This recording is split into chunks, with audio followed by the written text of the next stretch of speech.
بسم اللہ الرحمن الرحیم نحمده ونصلي على رسوله الكريم اعوذ بالله من الشيطان الرجيم بسم الله الرحمن الرحيم رب اشرح لي صدري ويسر لي امري واحلل عقدة من لساني يفقهوا قولي۔ قیامت کی سفارشیں، اس حوالے سے آج ہمارا یہ 5واں سیشن ہے اور ہم سیکھ رہے ہیں کہ قیامت والے دن کون کون سی سفارشوں کا سلسلہ ہوگا اور کس ترتیب سے ہوگا، اور کون لوگ ہوں گے جو یہ سفارش کرنے والے ہوں گے اور کون سے لوگ ہوں گے جو اس سفارش کو پانے والے ہوں گے۔ اب تک ہم نے سفارش کے حوالے سے اور قیامت کے دن کی سفارش کے حوالے سے جو کچھ سیکھا ہے اس سے ہمیں پتہ چلتا ہے کہ یہ ایک بہت ہی عظیم اعزاز ہے جو صاحب ایمان کو قیامت والے دن اللہ رب العزت کی طرف سے عطا کیا جائے گا، اور جو مسلمان بھی قیامت والے دن اس عظیم اعزاز اور عزت افزائی کو حاصل کرنا چاہتا ہے اسے چاہیے کہ دنیا کی زندگی میں عمل صالح کو اپنا شعار بنا لے، کیونکہ حضور اکرم صلی اللہ علیہ وسلم نے ہمیں اس کی تاکید کی ہے، اور پھر اسے چاہیے کہ ان تمام کاموں سے اپنے آپ کو روک لے جن کے کرنے سے حضور اکرم صلی اللہ علیہ وسلم نے منع کیا ہے۔ اپنے پچھلے سیشنز میں ہم نے سفارش کی اہمیت کے حوالے سے سیکھا، اور پھر یہ بھی سیکھا کہ قیامت والے دن کتنی قسموں کی سفارشیں ہوں گی، اور یہ سفارشوں کا سلسلہ حضور اکرم صلی اللہ علیہ وسلم کی عام سفارش سے شروع ہوگا، پھر آپ صلی اللہ علیہ وسلم کی خاص سفارشیں آئیں گی، اور پھر کہ کون سے ایسے نیک اعمال ہیں جن کو کرنے سے ہم آپ صلی اللہ علیہ وسلم کی سفارشوں کو امید کی جاتی ہے کہ قیامت والے دن پا سکیں گے۔ حضور اکرم صلی اللہ علیہ وسلم کی سفارشوں کا سلسلہ جب ختم ہوگا تو اس کے بعد اگلے افراد کی سفارشوں کا آغاز ہو جائے گا، اور اس حوالے سے ہم نے سیکھا کہ فرشتے سفارش کرنا شروع کریں گے، اور پھر فرشتوں کے بعد انبیاء کی سفارشیں آئیں گی، اور پھر شہداء اپنی سفارشوں کا آغاز کریں گے، اور پھر ہم نے یہ بھی سیکھا کہ وہ کون سے نیک اعمال ہیں جن کی بنیاد پر ہم امید کر سکتے ہیں کہ اگر ہم نے دنیا کی زندگی میں ان نیک اعمال کو اپنایا تو قیامت والے دن ہم ان سفارشوں کو پا جائیں گے۔ آج کا جو ہمارا سیشن ہے اس کا موضوع یا عنوان ہے صاحب ایمان یا مومنوں کی سفارشیں۔ تو قیامت والے دن جب شہداء کی سفارشوں کا سلسلہ ختم ہوگا تو اس کے بعد مومنوں کی سفارشوں کا سلسلہ شروع ہو جائے گا، یعنی صاحب ایمان مومن آپس میں ایک دوسرے کے لیے سفارشیں کریں گے۔ جب ہم یہ کہتے ہیں کہ مومن آپس میں ایک دوسرے کے لیے سفارشیں کریں گے تو ہمیں اپنی شریعت کے مطالعے سے یہ پتہ چلتا ہے کہ مومن کو 3 موقعوں پر سفارشوں کا حق عطا کیا جائے گا،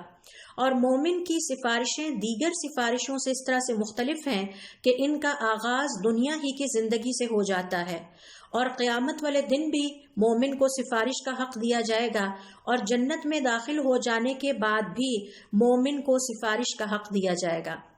یہ ایمان کے وہ فائدے ہیں جو ایک صاحب ایمان کو حاصل ہوتے ہیں، اور سفارشوں کا سلسلہ اس وقت تک ختم نہیں ہوگا، مومنوں کی آپس میں ایک دوسرے کے لیے سفارشوں کا سلسلہ اس وقت تک ختم نہیں ہوگا جب تک کہ مومن جنت میں اپنے پیاروں، اپنے بہن بھائیوں، عزیز و اقارب، دوست احباب کو دیکھ کر اپنی آنکھوں کو ٹھنڈا نہیں کر لے گا۔ تو سب سے پہلے ہم دیکھتے ہیں کہ دنیا کی زندگی میں کس طرح مومن اپنے مومن بہن بھائی کے لیے سفارش کر سکتا ہے، اور کس طرح اپنے مومن عزیز و اقارب اور دوست احباب کے لیے سفارش کر سکتا ہے، اور یہ مومن کو پہلی سفارش کا حق ہے جو عطا کیا گیا ہے۔ اس حوالے سے میں یہاں وقت کو مد نظر رکھتے ہوئے حضور اکرم صلی اللہ علیہ وسلم کی آپ سے 2 احادیث شیئر کرتی ہوں۔ ان میں سے پہلی حدیث صحیح ابن حبان میں اور مسند احمد ابن حنبل میں اس کو ذکر کیا گیا ہے۔ اس کی روایت آتی ہے، حضور اکرم صلی اللہ علیہ وسلم فرماتے ہیں کہ جب بھی کسی مسلمان کا انتقال ہو اور اس کے 4 ہمسائے گھرانے اس کے بارے میں یہ کہہ دیں، گواہی دے دیں کہ ہم نے اس ہمسائے کو، اس مسلمان کو ہمیشہ خیر پر ہی دیکھا ہے، یعنی ہم نے اسے ہمیشہ خیر کے کاموں میں مصروف دیکھا اور کبھی بھی ہم نے اسے اللہ رب العزت کی نافرمانی کی حالت میں نہیں دیکھا، تو اللہ رب العزت فرماتے ہیں قد قبلت علمکم فیہ، میں اس کے بارے میں تمہارے علم کو قبول کرتا ہوں، یعنی جو گواہی وہ 4 ہمسائے گھرانے دے رہے ہیں اس کو اللہ رب العزت قبول کرتے ہیں۔ اور پھر فرمایا اور جو تم نہیں جانتے، یعنی تمہیں نہیں پتا کہ اس نے کوئی نافرمانی بھی کی تھی، وہ میں سب معاف کرتا ہوں۔ تو گویا یہ ایک مسلمان کی اپنے مسلمان بھائی کے حق میں سفارش کا فائدہ ہے۔ تو یہ دنیا کی زندگی میں سفارش کا ایک موقع ہے جو کہ مسلمان کو عطا کیا جاتا ہے۔ اب یہ جو مومنوں کی سفارشیں ہیں دنیا کی زندگی میں، یہ دراصل اپنے ان مسلمان بہن بھائیوں کے لیے ہیں جن کا انتقال ہو گیا ہے، اور انتقال ہو جانے پر وہ ان کے لیے رحمت کی دعا کرتا ہے، ان کے لیے آخرت کی زندگی میں ثابت قدمی اور مغفرت یعنی اللہ رب العزت کی بخشش طلب کرتا ہے۔ اس حوالے سے حضور اکرم صلی اللہ علیہ وسلم کی حدیث ہے کہ جس میں آپ صلی اللہ علیہ وسلم فرماتے ہیں کہ اگر کسی مسلمان کا انتقال ہوتا ہے اور اس کے جنازے میں 4 توحید پرست یعنی شرک نہ کرنے والے مسلمان شامل ہو جاتے ہیں اور اس کے لیے دعا کرتے ہیں تو اللہ رب العزت اس کے حق میں ان کی دعا یعنی سفارش کو قبول فرماتے ہیں۔ عبداللہ ابن عباس رضی اللہ تعالیٰ عنہما کہتے ہیں کہ ان کا ایک بیٹا تھا جو قدید یا عسفان کے علاقے میں اس کا انتقال ہوا، تو ان کے مولا قریب کہنے لگے کہ جب میں نے نظر ڈالی کہ لوگ بہت بڑی تعداد میں جنازے کے لیے جمع ہیں تو میں نے جا کر ان کو خبر دی کہ بھئی آپ کے بیٹے کے جنازے میں بہت سارے لوگ شریک ہیں۔ تو انہوں نے مجھ سے سوال کیا تمہارا کیا خیال ہے، کیا ان کی تعداد 40 تک ہو سکتی ہے؟ میں نے کہا جی ہاں۔ تو انہوں نے کہا کہ میں نے حضور اکرم صلی اللہ علیہ وسلم کو فرماتے ہوئے سنا ہے کہ کوئی بھی مسلمان جب انتقال کرتا ہے اور اس کے جنازے پر 40 نیک افراد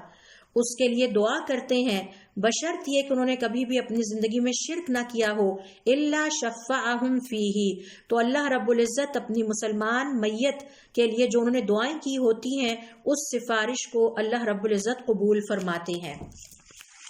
یہاں علماء کرام اس حدیث کی تشریح بیان کرتے ہوئے کہتے ہیں کہ یہاں آپ صلی اللہ علیہ وسلم نے ان 40 نیک افراد جو کہ توحید پرست ہیں ان کی دعا کو شفاعت یعنی سفارش کہا ہے، اور اس کا مطلب یہ ہے کہ یہ نیک لوگ جو میت کے لیے دعا کرتے ہیں، اللہ رب العزت سے اس کی مغفرت طلب کرتے ہیں اور اس کی رحمت میت کے لیے طلب کرتے ہیں، یہ دراصل ان کی اس میت کے حق میں سفارش ہی ہوتی ہے۔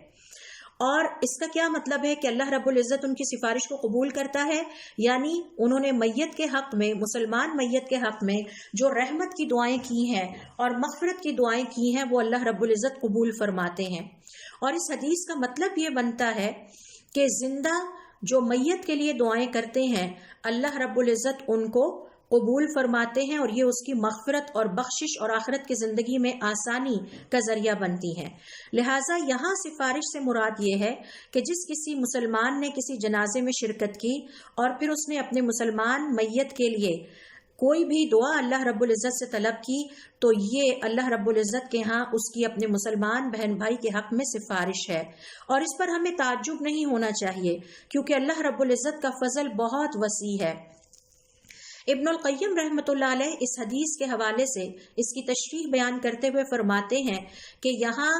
اس کی سفارش کو قبول کرنا یعنی مسلمان میت کے حق میں جو زندہ مسلمان دعا کرتے ہیں ان کی سفارش کو قبول کرنے سے مراد یہ ہے کہ جو اس کے لیے نماز پڑھتے ہیں یعنی نماز جنازہ میں شامل ہوتے ہیں اور پھر اس نماز میں اس کے لیے مغفرت کی اور اس کے لیے خیر کی دعائیں کرتے ہیں، تو یہ دراصل ان کی سفارش ہی ہے جو دنیا کی زندگی میں ایک مسلمان کو حق دیا گیا ہے کہ وہ اپنے مسلمان بہن بھائی کے لیے خیر کی دعا اس کے انتقال کے موقع پر اور اس کے جنازے میں کرے۔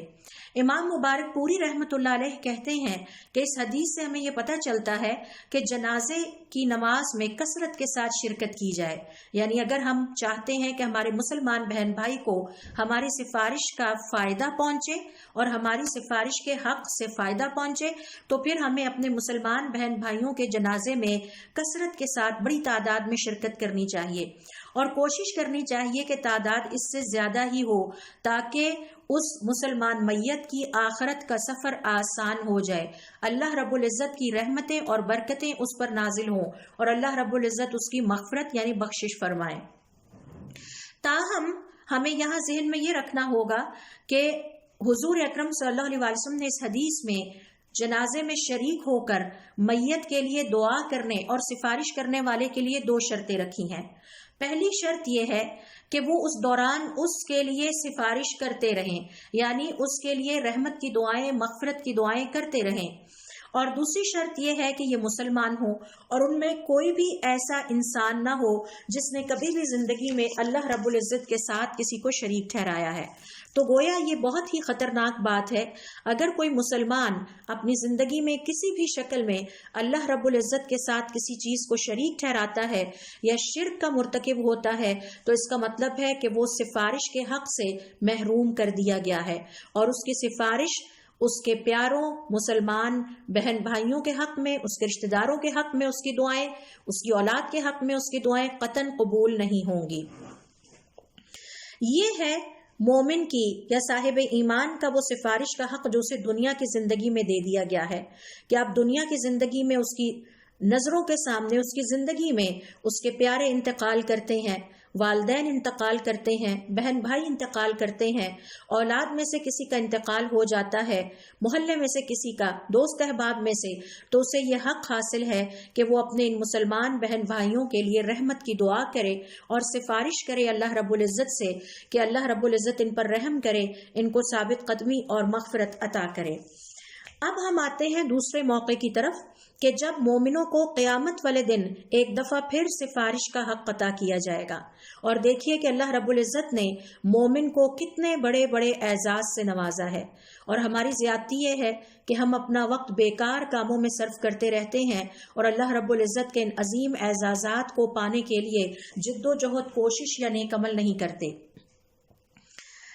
اور ہمیں شریعت کے مطالعے سے یہ پتہ چلتا ہے کہ یہ جو مومن کو قیامت والے دن ایک دفعہ پھر سفارش کا حق عطا کیا جائے گا، یہ تمام عام مومنوں کے لیے ہوگا، یعنی اب کی بار یہ خاص کیٹیگری نہیں ہے، جیسے اس سے پہلے ہم نے سیکھا کہ شہداء کی خاص کیٹیگری ہے اور انہیں سفارش کا حق عطا کیا جائے گا۔ اب کی بار عام مومنوں کو، یعنی مجھے، آپ کو، ہم سب کو یہ سفارش کا حق عطا کیا جائے گا،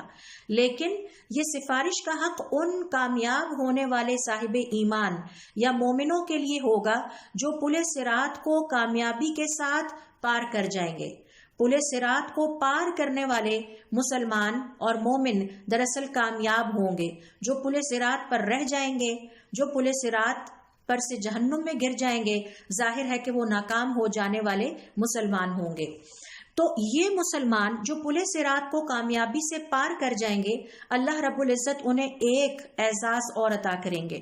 اور وہ اعزاز یہ ہے کہ قیامت والے دن انہیں حق دیا جائے گا کہ آج آپ کامیابی کے بعد اپنے رشتہ داروں، اپنے بہن بھائیوں، والدین، دیگر دوست احباب، جس کے لیے بھی چاہیں اللہ رب العزت سے سفارش کر سکتے ہیں، کیونکہ آپ کے جو بھی لوگ جہنم میں گر گئے ہیں اور پل صراط کو پار نہیں کر سکے، کامیابی کی منزل تک نہیں پہنچ سکے، آپ ان کو آگ سے نکالنے کے لیے اللہ رب العزت کے ہاں سفارش کر سکتے ہیں۔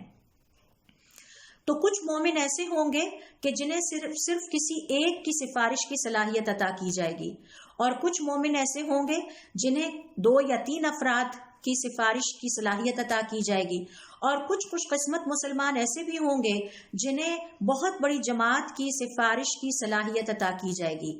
یہ جو مختلف صلاحیتیں دی جائیں گی، کسی کو ایک کا سفارش کا حق دیا گیا، کسی کو 2، کسی کو 3 اور کسی کو بہت بڑی جماعت کا،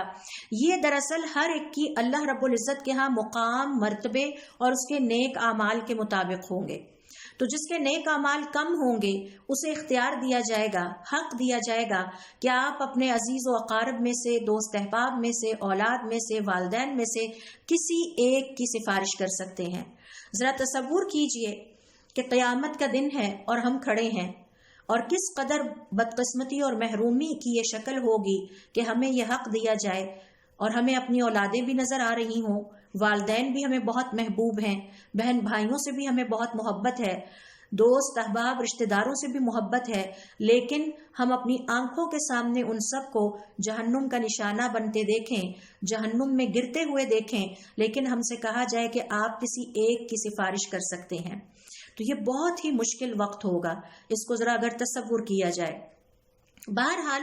ہر کسی کو اس کے نیک عمل کے مطابق صلاحیت عطا کی جائے گی کہ آپ کسی ایک کی سفارش کر سکتے ہیں یا دو کی سفارش کر سکتے ہیں یا بہت بڑی جماعت کی سفارش کر سکتے ہیں. جیسا کہ اس سے پہلے ہم نے سیکھا شہید کو قیامت والے دن 70 افراد کی سفارش کا حق عطا کیا جائے گا. اور سفارش کا حق عطا کرنے کا مطلب یہ ہے کہ آپ کے پیاروں میں سے وہ 70 افراد جو جہنم کی آگ میں ڈالے جا چکے ہیں آپ ان کو جہنم کی آگ سے نکال سکتے ہیں. انس ابن مالک کہتے ہیں کہ حضور اکرم صلی اللہ علیہ وسلم نے فرمایا کوئی قیامت والے دن مسلمان ایسا ہوگا کہ جو 2 ساتھیوں کو سفارش کے ذریعے سے بچا لے گا اور کوئی ایسا بھی ہوگا جو 3 کو بچانے میں کامیاب ہو جائے گا اور جہنم کی آگ سے نکال لائے گا. ابو سعید الخدری رضی اللہ تعالیٰ عنہ کہتے ہیں کہ حضور اکرم صلی اللہ علیہ وسلم نے فرمایا رہے آگ والے تو وہ آگ میں ہوں گے اور اس قدر تکلیف اور مشقت میں ہوں گے کہ نہ وہ زندوں میں شمار ہوں گے نہ ہی وہ مردوں میں ہوں گے، یعنی نہ انہیں سمجھ آ رہی ہوگی کہ ہم زندہ ہیں نہ وہ مر رہے ہوں گے. البتہ ان میں سے کچھ لوگ ایسے ہوں گے جن کے لیے اللہ رب العزت کی رحمت جوش میں آئے گی. اللہ رب العزت انہیں آگ میں دوبارہ موت سے ہمکنار کریں گے اور پھر جب ان کو موت دی جائے گی تو ان کے سفارش کرنے والے سفارش لے کر پہنچ جائیں گے. تو ایک انسان یعنی ایک مسلمان اپنے سفارش کے ذریعے سے کچھ کو بچا لے گا اور آگ سے بچا کر ان کو نکال لائے گا اور پھر ان کو جنت کی نہروں کے کناروں پر ڈال دیا جائے گا اور وہ دوبارہ سے ان کے جسم بننے شروع ہو جائیں گے اور وہ جنت میں جانے کے قابل ہو جائیں گے. امام مسلم نے اس روایت کو اس طرح سے بیان کیا ہے کہ حضور اکرم صلی اللہ علیہ وسلم فرماتے ہیں رہے آگ والے تو وہ تو آگ میں ہی ہمیشہ رہیں گے اور ان کی کیفیت مشقت اور تکلیف اور عذاب کی یہ ہوگی کہ نہ انہیں وہاں موت آئے گی نہ ہی وہ جی پائیں گے. کچھ لوگ وہاں پر ایسے ہوں گے کہ جو وقتی طور پر اپنے گناہوں کی وجہ سے اپنی سیاہ کاریوں کی وجہ سے اور اللہ رب العزت کی نافرمانیوں کی وجہ سے آگ میں ڈالے جائیں گے، حالانکہ وہ مسلمان تھے، وہ توحید پرست تھے، وہ کلمہ گو بھی تھے، لیکن ان کے گناہ ایسے ہوں گے کہ ان گناہوں کی وجہ سے وہ آگ کا لقمہ بنیں گے. پھر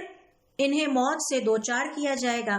اور یہاں تک کہ یہ آگ میں جل جل کر کوئلے کی طرح خشک ہو جائیں گے، یعنی ان کے اندر کوئی جان محسوس نہیں ہوگی. ایسے میں سفارشوں کا اعلان کر دیا جائے گا تو ان کے حق میں بعض مسلمان سفارشیں کریں گے اور پھر ان جلنے والے اور کوئلہ ہو جانے والے مسلمانوں کو گروہ در گروہ تہ در تہ جہنم سے نکالا جائے گا اور پھر انہیں جنت کی نہروں کے کنارے پر پھیلا دیا جائے گا اور پھر آواز لگائی جائے گی اے جنت والو اپنے پانی میں سے کچھ پانی تو ذرا ان پر ڈال دو. اور جیسے ہی جنت والے جنت کا پانی ان پر ڈالیں گے تو یہ جو کوئلے کی طرح سوکھ کر مسلمان جہنم میں ہو چکے تھے یہ دوبارہ اگنا شروع ہو جائیں گے، بالکل اسی طرح سے جیسے بیج سیلاب کے پانی میں بہنے والے خسو خاشاک میں دوبارہ اگنے لگتا ہے، یعنی اس کے اندر جان آنے لگتی ہے.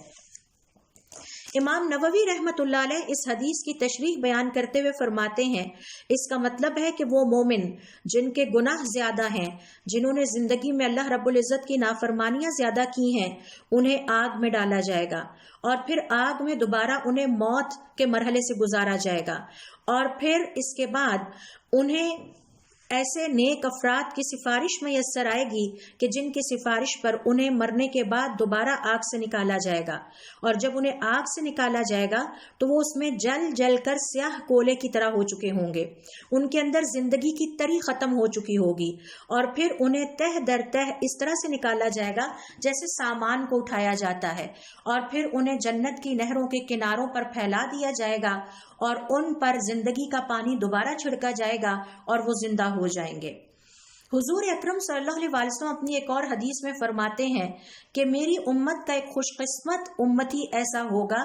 کہ جو بہت بڑی تعداد میں لوگوں کی سفارش کرے گا، مسلمانوں کی سفارش کرے گا اور اس کی سفارش پر اتنی بڑی تعداد میں مسلمان نجات پائیں گے کہ اس دن دیکھنے والے یہ سمجھیں گے کہ شاید یہ بھی انبیاء میں سے کوئی نبی ہے، حالانکہ وہ نبی نہیں ہوگا.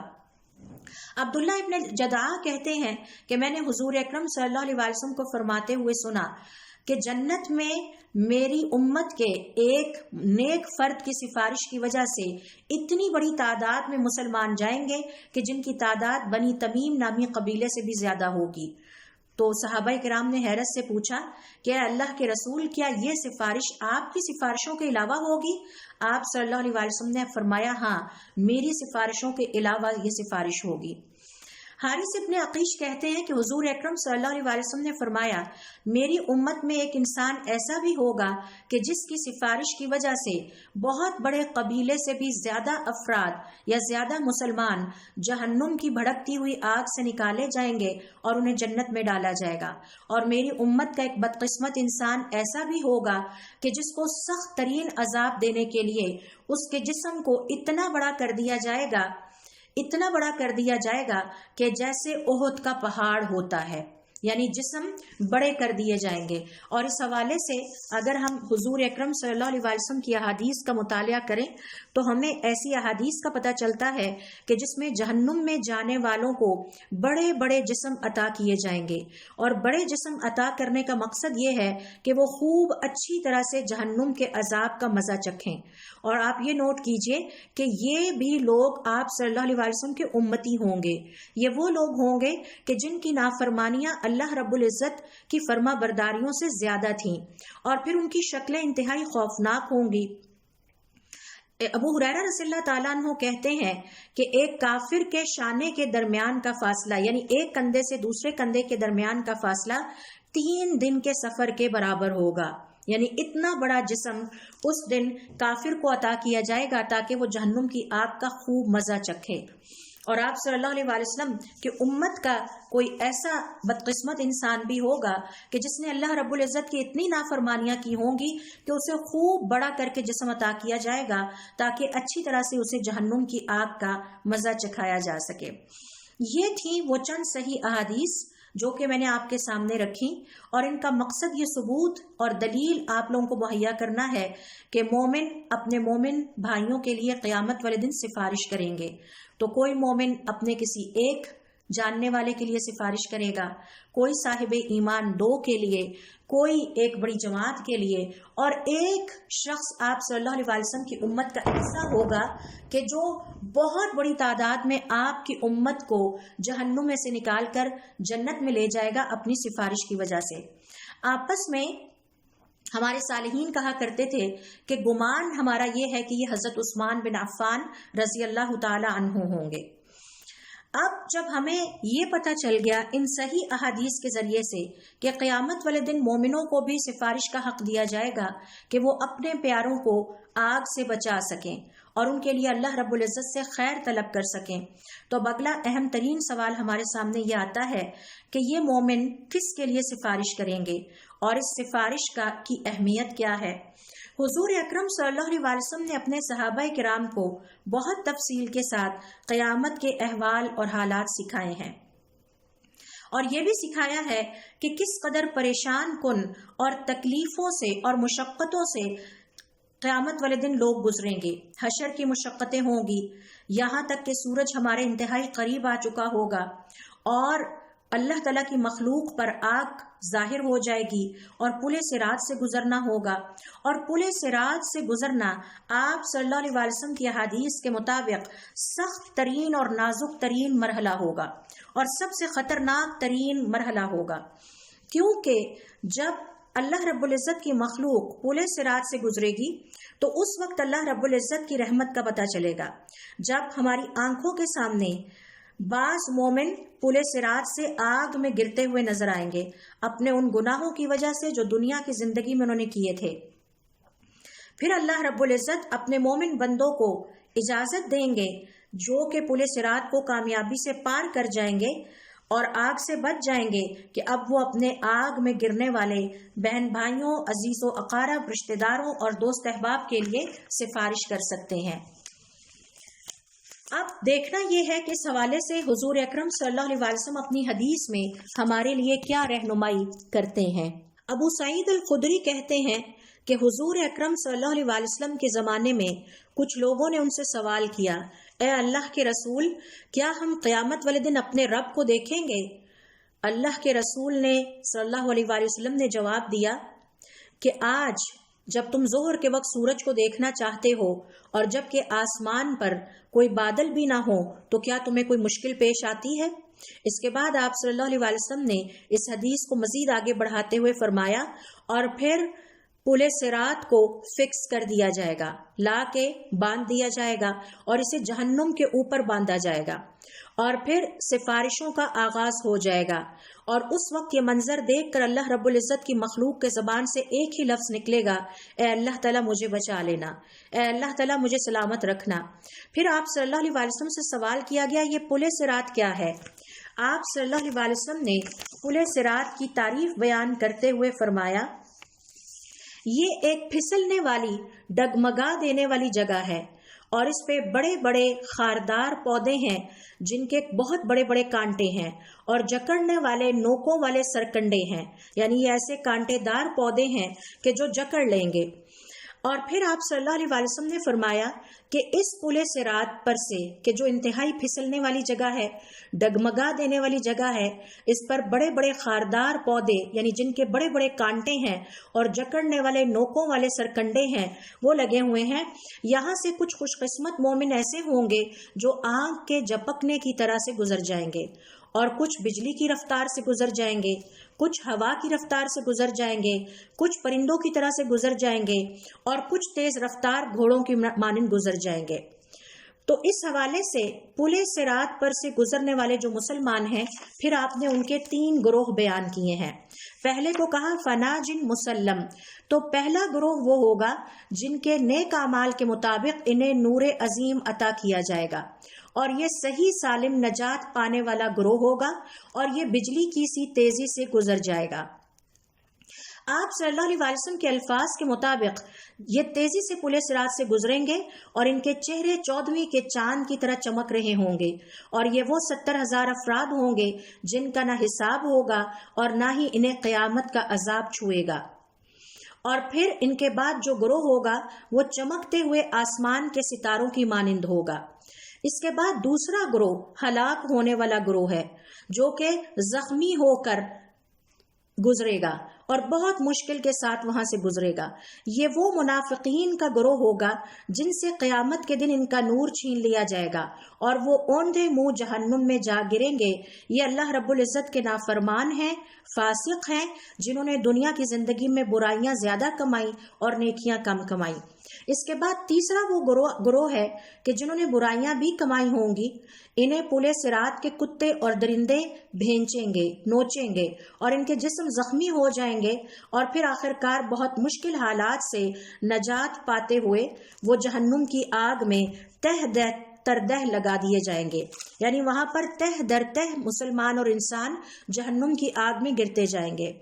یہاں تک کہ جب مومن آگ سے خلاصی پالیں گے تو اس ذات کی قسم جس کے ہاتھ میں میری جان ہے، تم میں سے کوئی اتنا اپنا حق وصول کرنے کے لیے اللہ رب العزت سے منت اور سماجت اور آہوزاری نہیں کرتا جس قدر قیامت کے دن مومن اپنے مسلمان بہن بھائیوں، اولاد، پیاروں اور ساتھیوں کے لیے جن کے ساتھ دنیا کی زندگی میں اٹھتا بیٹھتا تھا، ملتا جلتا تھا، کھاتا پیتا تھا، ان کے لیے اللہ رب العزت سے خیر طلب کرے گا، کیونکہ وہ آگ میں گر چکے ہوں گے۔ اور ان کے لیے اللہ رب العزت سے سفارش کرتے ہوئے کیا کہے گا؟ ربنا کانوا یصومون معنا، اے ہمارے پیارے رب یہ بھی ہمارے ساتھ روزے رکھتے تھے، ویصلون یہ بھی نمازیں پڑھتے تھے، ویحجون اور یہ بھی حج کرتے تھے۔ تو اللہ رب العزت ان کی منت اور سماجت، آہوزاری اور اپنے پیاروں مسلمان بہن بھائیوں، عزیز و اقارب، رشتہ داروں، دوست احباب، اولاد، ماں باپ کے لیے جب ان کی پکار کو سنیں گے تو ان سے کہے گے اخرجوا من عرفتم، تم جس جس کو پہچانتے ہو، جسے جسے تم نے جہنم میں گرتے دیکھا ہے، اس کو جہنم کی آگ سے نکال لاؤ۔ اس کے بعد اللہ رب العزت آپ کو حکم دیں گے کہ ان لوگوں کی شکلیں آپ پر صورت آگ پر حرام ہیں۔ اب اس سفارش کے نتیجے میں بہت بڑی مخلوق، مسلمانوں کی بہت بڑی تعداد جو کہ آگ کا لقمہ بن چکی تھی، آگ سے نکال لی جائے گی، اور صورتحال یہ ہوگی کہ آگ کسی کی پنڈلیوں تک پہنچ چکی ہوگی، کسی کی کمر تک پہنچ چکی ہوگی، یعنی ان کے چہرے تک نہیں پہنچے گی، کیونکہ اللہ تعالیٰ نے حکم دے دیا ہوگا کہ اب ان کی صورتیں آگ پر حرام ہیں۔ اس کے بعد اپنے ان پیاروں کی سفارش کرنے والے کہیں گے اے اللہ تعالیٰ اب ہم سب کو نکال لائے ہیں، اب باقی ہمارا پیچھے کوئی جاننے والا نہیں بچا۔ تو اللہ تعالیٰ فرمائیں گے ایک دفعہ پھر جاؤ، جا کے جہنم میں دیکھو، جس کے دل میں رائی برابر بھی کوئی خیر ہو اسے بھی نکال لاؤ۔ تو اب پھر وہ واپس جائیں گے اور پھر اللہ رب العزت کی مخلوق کی ایک بہت بڑی تعداد کو باہر نکال لائیں گے۔ پھر آ کر اللہ رب العزت سے کہیں گے اے ہمارے رب، اب ہم نے آپ کی بتائی ہوئی شرط کے مطابق کسی کو جہنم میں نہیں چھوڑا، اب بتائیے ہمارے لیے کیا حکم ہے؟ تو اللہ رب العزت فرمائیں گے ایک دفعہ پھر واپس پلٹ جاؤ، تمہیں جس انسان کے دل میں بھی، مسلمان کے دل میں ذرہ برابر بھی خیر ملے اسے نکال لاؤ۔ تو پھر وہ بہت بڑی تعداد میں مسلمانوں کو وہاں سے نکال لائیں گے اور اللہ رب العزت سے آ کے کہیں گے اب ہم نے پیچھے کوئی ایسا شخص جہنم کی آگ میں نہیں چھوڑا جس کے دل میں رائی برابر بھی خیر تھی۔ اس طرح سے مسلمان اپنے مسلمان بہن بھائیوں کو، دوست احباب کو، رشتہ داروں کو، اولاد کو، والدین کو قیامت والے دن اپنی سفارش کے ذریعے سے فائدہ پہنچانے کا باعث بنے گا۔ اس کے بعد دیکھیے کہ آپ صلی اللہ علیہ وسلم کی حدیث سے ہمیں پتہ چلتا ہے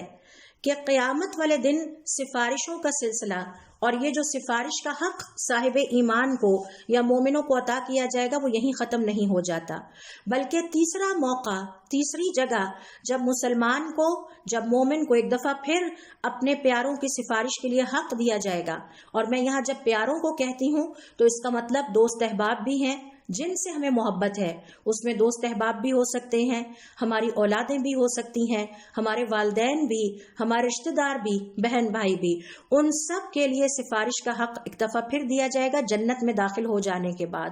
تو سبحان اللہ، دیکھیے کہ ایک مومن کو اللہ رب العزت نے کتنے بڑے انعامات سے اور کتنے بڑے بڑے اعزازات سے نوازا ہے۔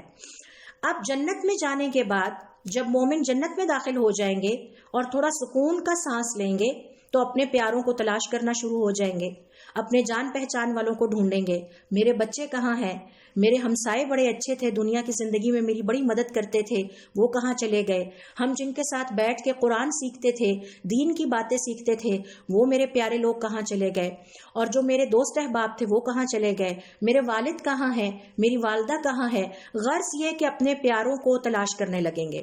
اور پھر جب اپنے گھروں کو ٹٹولیں گے تو جنت میں اپنے گھروں کے اندر اپنے پیاروں کو نہیں پائیں گے۔ تو ایک دفعہ پھر یہ سارے مومن مل کر انبیاء کے پاس دوبارہ جنت میں جائیں گے اور ان سے کہیں گے کہ آپ اللہ رب العزت سے بات کیجئے، ہم اپنے فلاں فلاں پیارے کو جنت میں نہیں پاتے، وہ ابھی تک میرے گھر نہیں پہنچا۔ مثال کے طور پر کوئی کہے گا کہ میں تو اپنے جنت میں گھر میں پہنچ گیا ہوں لیکن میرا بیٹا نہیں پہنچا، میری بیٹی نہیں پہنچی، میرے ساتھ والے گھر میں میرا ہمسایہ نہیں پہنچا، دنیا کی زندگی میں وہ مجھے بڑا پیارا تھا کیونکہ وہ میری مدد کیا کرتا تھا۔ تو انبیاء سے جا کے یہ درخواست کریں گے کہ اے انبیاء، اے اللہ کے نیک بندو، ہمارے پیاروں کے لیے اللہ رب العزت کے ہاں سفارش کر دیجئے، وہ ابھی تک آگ میں ہیں، ہمیں لگتا ہے انہیں آگ سے نہیں نکالا گیا، لہٰذا ان کو بچانے کے لیے بھی اللہ رب العزت سے درخواست کیجئے۔ اور پھر ان مومنوں کو حق عطا کیا جائے گا جنت میں پہنچنے کے بعد کہ ایک دفعہ پھر اپنے ارد گرد نظر ڈالیں، آپ کے جو پیارے جنت میں آپ کے ساتھ نہیں مل سکے، ابھی تک نہیں پہنچ سکے، آپ ان کو جا کے آگ سے نکال لائیں اور جنت میں اپنے ساتھ اپنے گھروں میں ٹھہرا لیں۔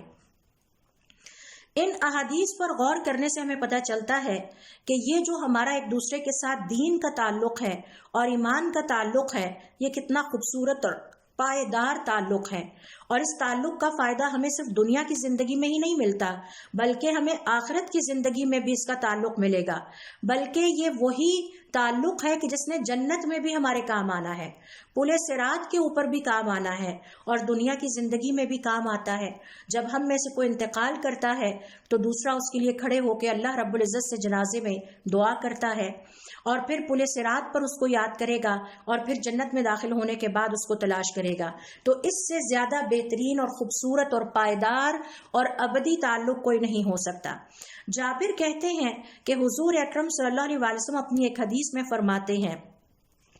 کہ جب جنتی جنت میں چلے جائیں گے اور وہاں سکون کا سانس لیں گے تو اب انہیں اپنے پیاروں کا خیال آئے گا، اور پھر وہ انہیں جنت میں تلاش کرنا شروع کریں گے، اور جب انہیں جنت میں اپنے پیارے نہیں ملیں گے تو وہ انبیاء کرام کے پاس آئیں گے یعنی وہاں پر تمام لوگ انبیاء کے پاس باری باری جائیں گے اور پھر ان کے سامنے ذکر کریں گے کہ دنیا کی زندگی میں فلاں پیارا، میرا بیٹا، میری بیٹی، میری اولاد، میرے والدین، بہن بھائی، دوست احباب، رشتہ دار میرے بڑے ہی پیارے لوگ تھے، مجھے لگتا ہے وہ جنت میں نہیں پہنچے، شاید آگ میں ہی گر گئے ہیں، جہنم میں ہی گر گئے ہیں، لہٰذا آپ اللہ رب العزت کے سامنے ہمارے لیے درخواست کیجئے۔ اور پھر ان مومنوں کو اللہ رب العزت کی طرف سے حق عطا کیا جائے گا کہ وہ جس چیز کو جہنم کی آگ سے آزاد کرانا چاہیں کرا سکتے ہیں۔ تو اللہ رب العزت کی طرف سے اجازت ملنے کے بعد وہ اپنے ان پیاروں کو جنہیں انہیں جنت میں نظر نہیں آئے جو ان کو آگ سے نکال کر لے آئیں گے، اور یہ گروہ جنت میں خاص طور پر اس نام سے پکارا جائے گا کہ یہ اللہ کے آزاد کیے ہوئے بندے ہیں۔ اور پھر ان کے اوپر جنت کا پانی بہایا جائے گا جس کی وجہ سے ان کی شکلیں خوبصورت ہو جائیں گی اور ان کی جسامت دوبارہ بحال ہو جائے گی۔ اس حدیث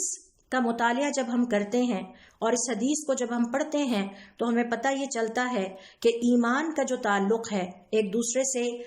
دین کی وجہ سے جو محبت ہے، اور اگر واقعی یہ صرف اللہ رب العزت کی خاطر ہے اور اس کے ایمان کی وجہ سے ہے تو یہ اللہ رب العزت کی ایک بہت بڑی نعمت ہے۔ اور یہ اتنی بڑی نعمت ہے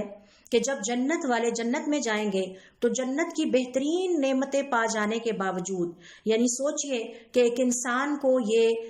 پروانہ دے دیا گیا ہے کہ اب تم ہمیشہ ہمیشہ کے لیے کامیاب ہو گئے ہو، اب یہ بڑے بڑے محل تمہارے ہیں، یہ حوریں اور یہ جنات اور یہ باغات اور اللہ رب العزت کا دیدار، تمہیں سب کچھ مل گیا۔ تو اس سب کو پا جانے کے باوجود وہ اپنے پیاروں کو نہیں بھولیں گے، اور ان کے یہ وہ پیارے تھے جن سے وہ اللہ رب العزت کی خاطر محبت کرتے تھے، تو ان نعمتوں میں کھوئیں گے نہیں اور نہ ہی اپنے پیاروں کو بھولیں گے، بلکہ ان کا دل چاہے گا کہ ہمارے ساتھ ہمارے وہ پیارے بھی موجود ہوں اور وہ بھی جنت کی نعمتوں کو اسی طرح سے انجوائے کریں جیسے ہم کر رہے ہیں۔ تو آپ اندازہ لگائیے کہ کس قدر وفادار دوست ہوں گے، ایسے دوست کہ جن کے ساتھ ہمارا دین کا تعلق ہے اور ایمان کا تعلق ہے۔ اور پھر یہ سارے مل کر انبیاء کے پاس جائیں گے، ہر نبی کے پاس جا کے گزارش کریں گے کہ اللہ رب العزت سے بات کیجئے کہ ان جنت کی بہترین نعمتوں میں ایک نعمت کا اضافہ اور کر دے، اور وہ یہ کہ ہمارے پیارے بھی ہمیں مل جائیں، ہمارے وہ دوست جو دنیا کی زندگی میں ہمارے بڑے پیارے دوست تھے وہ آج بھی ہمارے پاس ہوں۔ آپ سوچئے کہ ہمارے پاس رنگا رنگ چیزیں ہوں، لیکن اگر ہمارے دوست ہمارے پاس نہیں ہیں تو ہمیں کوئی بھی چیز اچھی نہیں لگتی۔ ہمارے پاس دنیا کی ہر نعمت موجود ہو، اگر اولاد ہمارے ساتھ نہ ہو تو ہمیں کوئی نعمت اچھی نہیں لگتی، والدین نظر نہ آئے تو ہمیں اپنی دنیا پھیکی لگنے لگتی ہے۔ تو یہی کیفیت اس دن ہوگی، اور پھر یہ دوست اپنے دوستوں کو ڈھونڈ ڈھونڈ کر لے کر آئیں گے اور ان کو جنت میں پہنچائیں گے۔ لہٰذا علماء کرام کا یہ کہنا ہے کہ یہاں ہمیں ایک اور اہم بات کو ذہن میں رکھنا چاہیے کہ ہمیں دنیا کی زندگی میں ڈھونڈ ڈھونڈ کر نیک افراد کو اپنا دوست بنانا چاہیے اور ان سے محبت کرنی چاہیے اور ان کی مجلسوں میں بیٹھنا چاہیے، کیونکہ یہ نیک لوگ اللہ کے وہ بندے ہیں کہ جن کے ساتھ بیٹھنے والے کبھی بھی نہ دنیا میں اور نہ آخرت میں بدبختی نہیں پائیں گے۔ امام قتادہ رحمۃ اللہ علیہ کہتے ہیں کہ سورۃ الشعراء کی آیت نمبر 100 سے 101 میں جو اللہ رب العزت کا ارشاد ہے، فما لنا من شافعین، آج ہمارا کوئی سفارشی نہیں، ولا صدیق حمیم، نہ ہی کوئی دوست ہے نہ ہی کوئی جگری تعلق۔ تو یہ دراصل کفار کی اس دن کی حسرتیں ہیں، انہیں پتہ چل جائے گا کہ اصل دوست تو وہ ہے جو قیامت کے دن اپنے دوست کے کام آئے، اور وہ کیا کام آنا ہے کہ وہ اسے آگ سے بچانے کا سبب بن جائے، اور اصل تعلق تو وہ ہے جو قیامت والے دن اس کے کام آتا اور اس کے لیے سفارش کرتا۔ یہی وجہ ہے کہ امام شافعی رحمۃ اللہ علیہ اپنے کلام میں فرماتے ہیں، احب الصالحین ولست منہم، میں نیک لوگوں سے محبت کرتا ہوں اگرچہ میں نیکوں میں سے نہیں، لعلی ان انال بہم شفاعہ، اس امید پر کہ شاید قیامت والے دن مجھے ان کی سفارش میسر آ جائے۔ تو ہمارے صالحین ڈھونڈ ڈھونڈ کر نیک افراد کے ساتھ دوستیاں کرتے تھے، ان کے ساتھ محبت رکھتے تھے، ان کی مجلسوں میں بیٹھتے تھے تاکہ دنیا اور آخرت کی زندگی میں ان نیک افراد سے دوستی کے فائدے اٹھا سکیں۔ امام غزالی رحمۃ اللہ علیہ فرماتے ہیں کہ نیک افراد کی صحبت اختیار کرنے کا ایک فائدہ یہ ہے کہ آپ کو امید لگ جاتی ہے کہ قیامت والے دن اگر میں ان کے جان پہچان میں ہوں گا تو یہ میرے لیے سفارش کریں گے. اور ہمارے صالحین کہا کرتے تھے جتنا ہو سکے اپنے نیک اور صالح دوستوں اور بھائیوں کی تعداد بڑھا لو، کیونکہ ہر مومن کو قیامت والے دن سفارش کا حق ملنا ہے. تو ہو سکتا ہے آپ کو نہیں پتا اپنے کس مومن بہن یا بھائی کی سفارش پر آپ جنت میں داخل ہو جائے.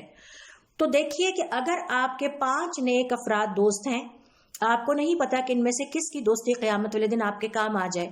اور یہ تو انتہائی خوش قسمتی کی بات ہوگی کہ اگر 5 کی سفارش آپ کے حق میں قبول ہو جائے اور آپ کے درجات بلند کر دیے جائیں، آپ کا حساب ہلکا کر دیا جائے، آپ کو نور کے ممبر پہ بٹھا دیا جائے. سفارش کے نتیجے میں یہ فائدے ملیں گے اور آپ کو قیامت کے دن کی مشقتوں سے بچا کر اللہ رب العزت کے عرش کے سائے میں رکھا جائے. یہ تبھی ممکن ہوگا جب آپ کی اولادیں نیک ہوں گی، جب نیک رشتہ دار ہوں گے اور جب نیک لوگوں کے ساتھ آپ کا ملنا جلنا ہوگا. اور جتنے زیادہ نیک لوگ ہوں گے، جتنے زیادہ نیک دوست ہوں گے، اتنی زیادہ سفارشیں آپ قیامت والے دن پا سکتے ہیں. اس حوالے سے ہمارے علماء کرام کا یہ کہنا ہے اور ہمارے صالحین کا یہ کہنا ہے کہ ہمیں اس حدیث سے یہ پہلا سبق ملتا ہے کہ ہم زیادہ سے زیادہ نیک افراد کے ساتھ تعلقات بنائیں. یہ تعلقات رشتہ داری کے حوالے سے بھی بن سکتے ہیں، دوستی سے بھی بن سکتے ہیں، استاد اور شاگرد کا تعلق بھی ہو سکتا ہے. یعنی کسی نہ کسی شکل میں ہر نیک انسان کے ساتھ ہم اپنا تعلق بنانے کی کوشش کریں. دوسری بات جو ہمیں اس حدیث سے یہ پتہ چلتی ہے کہ اگر ہمارے گھر والوں میں سے کسی کو اللہ تعالیٰ نے نیکی کی توفیق عطا کر دی ہے اور وہ اللہ تعالیٰ کے راستے پر چل پڑا ہے، چاہے وہ والد ہے، چاہے وہ والدہ ہے، یا ہمارے بچوں میں سے کوئی بچہ ایسا ہے کہ جو خاص طور پر دین کے راستے پر چل پڑا ہے، تو ہم ایسے افراد کا مذاق نہ اڑائیں. ہمارے ہاں یہ عموماً منفی رویہ پایا جاتا ہے کہ جو شخص بھی دین کے راستے پر چل پڑتا ہے باقی ساری فیملی اس کا مذاق اڑانے لگتی ہے، اور یہ جہالت ہے. کوئی کہتا ہے یہ مولوی ہو گیا ہے، کوئی کہتا ہے یہ ایسا ہو گیا ہے. ہمیں تو ایسے لوگوں پر فخر کرنا چاہیے. اگر ہماری فیملی میں ہمارا کوئی بچہ یا بچی نیک ہے، عبادت گزار ہے، اللہ رب العزت کا تابع دار اور فرما بردار ہو گیا ہے، تو ہمیں تو اس پر خوش ہونا چاہیے، کیونکہ ہو سکتا ہے کہ قیامت والے دن اس ایک بچے یا بچی کی وجہ سے یا اس ایک رشتہ دار یا دوست کی وجہ سے سارے لوگوں کو اس کی سفارش میسر آ جائے اور سارے لوگوں کو جہنم کی آگ سے نکال کر جنت میں لے جایا جائے. تو ہمیں تو اللہ رب العزت کی سطح پہ خوش ہونا چاہیے. ہم اس قدر جہالت کا شکار ہیں، منفی رویوں کا شکار ہیں کہ اللہ رب العزت کے راستے پر چلنے والوں کا مذاق اڑاتے ہیں. اور بالخصوص اگر فیملی میں سے کوئی ایک فرد یہ راستہ اختیار کر لے تو پورا خاندان مل کر اسے نفسیاتی مریض بنانے پر تل جاتا ہے. تیسرے نمبر پر اس حدیث سے ہم یہ سبق سیکھتے ہیں کہ دنیا کی زندگی میں ایک غلطی کرنے کی گنجائش ہمارے پاس نہیں ہے، اور وہ یہ ہے کہ کبیرہ گناہوں کا ارتکاب کرنے سے بچا جائے. کبیرہ گناہ تقریباً 70 ہیں. ان کی لسٹ بنا کر ہمیں اپنے پاس رکھنی چاہیے. مثال کے طور پر غیبت کرنا کبیرہ گناہ ہے،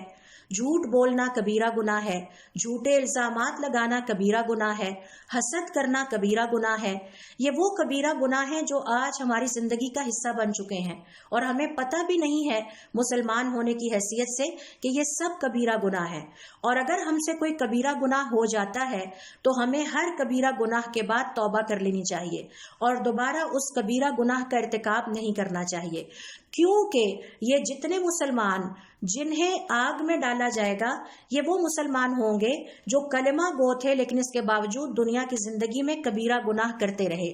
اور مر گئے لیکن انہوں نے توبہ نہیں کی، سچی توبہ نہیں کی. حالانکہ وہ روزے بھی رکھتے تھے، حج بھی کرتے تھے، نمازیں بھی پڑھتے تھے. اور ہم سب جانتے ہیں کہ ہماری شریعت ہمیں سکھاتی ہے کہ نمازیں پڑھنا، روزے رکھنا اور جہاد میں حصہ لینا یہ صغیرہ گناہوں کا کفارہ بنتے ہیں، کبیرہ گناہوں کا یہ نیک اعمال کفارہ نہیں بنتے. مثال کے طور پر اگر کسی نے نماز بھی پڑھی ہے اور غیبت بھی کی ہے تو اب اس کی نماز اس کی غیبت کا کفارہ نہیں بنے گی. کبیرہ گناہوں کا کفارہ صرف ایک ہی چیز ہے اور وہ ہے سچی توبہ کرنا اور دوبارہ آئندہ زندگی میں اس کبیرہ گناہ کے قریب بھی نہ جانا۔ تو یہ جو کبیرہ گناہ ہماری زندگی کا حصہ بن چکے ہیں، مثال کے طور پر غیبت ہے، چغلی ہے، حسد ہے، جس کے بغیر اب ہم رہ ہی نہیں سکتے، اسی طرح سے جھوٹ بولنا ہے، جھوٹے الزامات لگانا ہے، چھوٹوں کے ساتھ بدسلوکی ہے، بڑوں کی عزت نہ کرنا ہے، یہ سب کبیرہ گناہوں کے زمرے میں آتے ہیں، اور اس حوالے سے 70 کبیرہ گناہ ہیں۔ ہمارے پاس کوئی گنجائش نہیں ہے کہ ہم دنیا کی زندگی میں ان کبیرہ گناہوں کا ارتکاب کریں، اور اگر ہم سے یہ کبیرہ گناہ ہوئے ہیں تو اب ہمیں چاہیے کہ ہم توبہ کر لیں اور آئندہ کے لیے ان سے اپنی جان چھڑا لیں۔ نہیں کرنی تو پھر اس کا مطلب ہے کہ جہنم کی آگ میں جانے کے لیے تیار رہیں۔ چوتھے نمبر پر اس حدیث سے ہمیں یہ سبق ملتا ہے کہ دنیا کی زندگی میں آج موقع ہے، جتنی نیکیاں کما سکتے ہیں کما لیں۔ ہمارا اصل اور حقیقی سرمایہ نیک عمل ہے،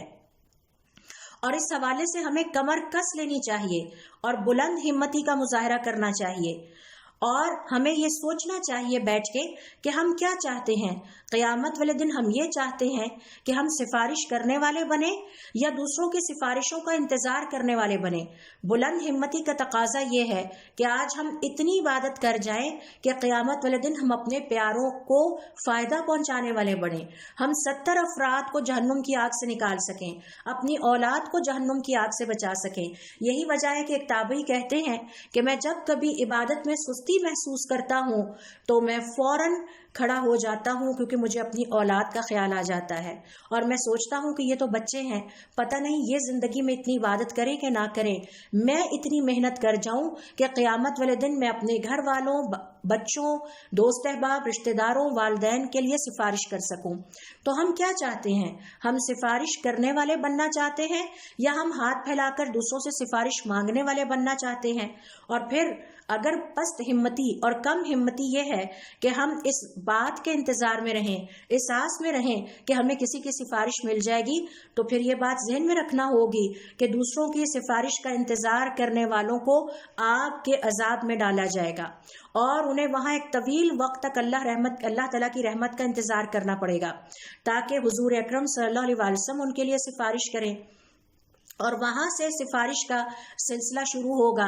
اور کتنا طویل وقت گزرنے کے بعد کہیں جا کر ان کے کسی نیک بہن بھائی، عزیز رشتہ دار کی باری آئے گی۔ تو کیا ہم اتنی ہمت رکھتے ہیں، اتنی طاقت رکھتے ہیں کہ ہم اتنا طویل عرصہ آگ میں گزاریں اور بیٹھ کے ہم یہ انتظار کرتے رہے کہ ہمارے لیے کوئی سفارش کرے؟ آج دنیا کی زندگی اللہ تعالیٰ نے ہمیں اس لیے عطا کی ہے کہ ہم جتنی نیکیاں کما سکتے ہوں کما لیں۔ میں ایک جگہ بحریہ ٹاؤن میں لیکچر کے لیے گئی، اور لیکچر ہمارا غیبت کے موضوع پر تھا کہ کسی بھی شکل میں مسلمان کو اس بات کی اجازت نہیں ہے کہ وہ غیبت کرے۔ تو ایک خاتون کہنے لگی کہ بات یہ ہے میڈم، اگر ہم اپنی زندگی سے غیبت کو نکال دیں تو پھر تو ہمارے پاس بات کرنے کے لیے کچھ نہیں بچتی، تو پھر ہم کیا کریں؟ تو میں نے ان سے کہا کہ دیکھیے، اللہ تعالیٰ نے ہمیں یہ زبان ذکر کے لیے عطا کی ہے، قرآن کریم کی تلاوت کے لیے عطا کی ہے، خیر کی بات کرنے کے لیے عطا کی ہے۔ حضرت عثمان بن عفان رضی اللہ تعالی عنہ کی ہمت دیکھیے کہ وہ رمضان کے دنوں میں 60 دفعہ قرآن کریم ختم کرتے تھے۔ یہ وہ لوگ ہیں کہ جو اللہ رب العزت کی عطا کردہ اس نعمت کو خیر کے لیے استعمال کرتے تھے۔ آج ہماری جہالت کی حالت یہ ہے کہ ہم پورے سال میں بھی ایک قرآن کریم ختم نہیں کر سکتے، جبکہ صحابہ کرام کا معمول تھا کہ وہ 7 دن میں ایک دفعہ قرآن کریم ختم کر لیتے تھے، اور ہمارے تابعین کہا کرتے تھے کہ انتہائی بدقسمت ہے وہ انسان جو 40 دن میں ایک دفعہ قرآن کریم ختم کرتا ہے۔ تو اس سے آپ اندازہ لگائیے کہ وہ کس طرح اللہ رب العزت کی عطا کردہ ان نعمتوں کو، جسے ہم زبان کہتے ہیں، آنکھ کہتے ہیں، کان کہتے ہیں، اور یہ جو جسم ہے، اس کو اللہ رب العزت کی خاطر نیکی کے کاموں میں لگاتے تھے۔ بات یہ ہے کہ آج اگر آپ کسی مسلمان کو غیبت میں مصروف دیکھیں تو اس کا مطلب ہے کہ یہ اپنے حصے کے کام نہیں کر رہا، اور جو نہیں کرنا تھے یہ ان میں مصروف ہے۔ تو اس لیے اس بات کو اچھی طرح سے ہمیں آج سوچ لینا چاہیے کہ ہم قیامت والے دن کون سا سٹیٹس چاہتے ہیں۔ ہم وہ سٹیٹس چاہتے ہیں کہ جس میں ہم دوسروں کے لیے سفارش کریں، اور سفارش بھی اتنی زیادہ کہ جس میں ہم اپنے سارے پیاروں کو بچا لیں، یا ہم وہ سٹیٹس چاہتے ہیں کہ قیامت والے دن نکمے اور بیکار لوگوں کی طرح ہاتھ پہ ہاتھ رکھ کے آگ میں جلتے رہیں اور انتظار کرتے رہیں کہ کب ہماری باری آئے گی اور کب ہمارے لیے کوئی سفارش کرے گا اور پھر ہمیں اس آگ سے نکالا جائے گا۔ لہٰذا نیک اعمال کے سر انجام دینے میں کسی سستی کا مظاہرہ نہ کیا جائے، نکمے اور بیکار انسان کی طرح وقت کو ضائع نہ کیا جائے، شیطان کی پیروی کرتے ہوئے اپنے وقت کو بیکار کاموں میں نہ لگائیں بلکہ کامیاب اور مفید کاموں میں استعمال کریں، بھاگ بھاگ کے نیکی کے کام کرنے کی کوشش کریں، اس امید کے ساتھ اور اس دعا کے ساتھ کہ اللہ تعالیٰ مجھے قیامت والے دن بہترین لوگوں کے ساتھ اٹھانا اور مجھے سفارش کا حق عطا کرنا تاکہ میں بڑی تعداد میں مسلمانوں کے اور اپنے پیاروں کے کام آ سکوں اور مجھے کسی کی ہاتھ کی طرف سفارش کے لیے اور کامیابی کے لیے دیکھنا نہ پڑے۔ اور اس کے لیے ضروری ہے کہ آج دنیا کی زندگی میں ہم کمر کس لیں اور ہر طرح کے نیک اعمال میں اپنا حصہ ڈالنے کی کوشش کریں، زندگی میں ہر طرح کی نیکی کرنے کی کوشش کریں اور چھوٹی نیکیوں کو بھی اتنی ہی اہمیت دیں جتنی کہ ہم بڑی نیکیوں کو اہمیت دیتے ہیں۔ اور پھر اسی طرح سے ذرا سوچئے، خدا نخواستہ اگر ہم اس منظر کا تصور کیجئے کہ ان لوگوں کے ساتھ کھڑے ہیں کہ جنہیں قیامت والے دن کسی کی سفارش کا حق نہیں دیا جائے گا، اور ہم اپنے سامنے اپنی اولاد کو بھی دیکھ رہے ہیں، والدین کو بھی دیکھ رہے ہیں، بہن بھائیوں دوست احباب رشتہ داروں کو بھی دیکھ رہے ہیں، کس قدر بے بسی کی کیفیت اور کتنی حسرت کی کیفیت ہم پر طاری ہوگی کہ جب ہم کسی کے کام نہیں آ سکیں گے۔ تو اس حسرت، اس بے بسی کی کیفیت سے بچنے کے لیے ضروری ہے کہ آج دنیا کی زندگی میں اللہ رب العزت کی عطا کردہ اس زندگی کی نعمت کا بہترین استعمال کیا جائے۔ یہ وقت تیزی سے گزر رہا ہے، اس وقت کے ایک ایک لمحے سے فائدہ اٹھایا جائے۔ اسی طرح سے